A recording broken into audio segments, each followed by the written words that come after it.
A small community newspaper run by a husband and wife team is meeting a milestone this week. The Boston Courant turns 20. But what's even more significant, they are doing it without a website, claiming that is the key to their success. They live together, commute together, and work together. David Jacobs and Jen Tracy are the backbone of the Boston Courant. I just want to bother you for 1 minute because I want to show you something. No! He is goofy and quick with a joke. She gets a kick out of him. He's easy to get along with. They've got a dedicated staff of 7 or 8 people. I'm already talking to the John Winthrop School. The Courant publishes once a week, distributing 40,000 papers to doorsteps all over downtown Boston. Key to readers, real estate. Reader interest starts with, what is my condo really worth? Number 2 is our police report. Is it safe? Number 3 is what is going on that's going to impact the value of my condo. When the Courant started 20 years ago, it was more of a social paper. Now they try to compete with the big guys, even hiring investigative reporter Coleman Herman. What kinds of stuff does he have in the hopper? You'll see. You'll see. Give me a hint. Nope. But the biggest difference between the Courant and the other guys is they have no website. Call me old-fashioned, but I have to give my advertisers value for their dollars.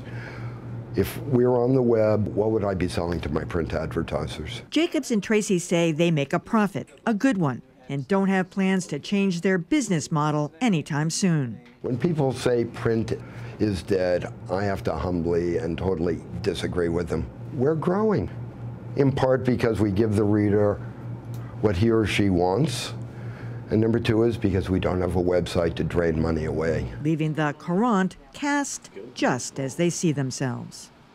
Did a little shtick with Downton Abbey. So, meanwhile, David Jacobs would point to Global Post and say the reason they failed is because they were a website and they gave their product away. They gave part of it away anyway, not all of it, but enough of it. You could read some of it without paying. And then why would you go the extra mile? Global Post had to give their product away because they Well, had that's so what much everybody competition.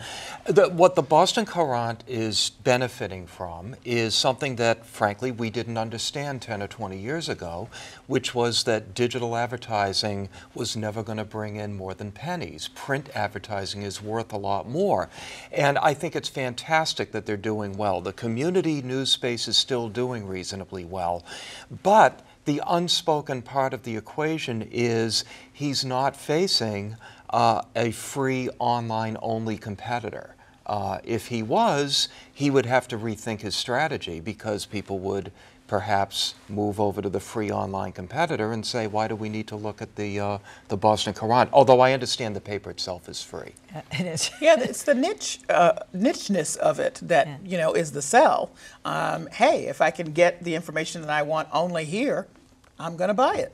It's free, though. Yeah, It's free. yeah, well, or I'm going to get it free, but you know what I'm saying. There's also a local base of mom and pop advertisers who might not have the money to advertise in a big broadsheet and wouldn't get enough benefit from even doing a digital ad on a big institution, but could afford and get some bang for the buck out of a small ad in a small local paper. And there's obviously an appetite. This guy knows his audience and his readership very well, so I can understand why people are flocking to that paper. Well, and that's why I think we should be really careful about criticizing Global Post or anyone else based on, and by the way, I always thought it was the Current. Courant. You know, I don't live in back then. So, It's very Downton Abbey to call it the Courant. you know, I don't think we can take them as being more representative than they are. I mean, they are catering to an extremely wealthy, and the sense I get is a somewhat older group of readers. I would love to know, among other things, how their model would work if they were in a, you know, more a lower income bracket for starters, or how it's going to work when the people who read it right now, who advertisers want to reach, all die off, and they're dealing with, you know, much younger people who don't read their news in print. We'll see. Well, they're already making plans to pass this. I mean, I don't know, you know, not anytime soon, but you know, they're talking about expanding it. I don't know what to other neighborhoods, but you know, they say downtown. I'm not exactly sure what they mean by that. Right now, it's Fenway, South End, Back Bay, Beacon Hill.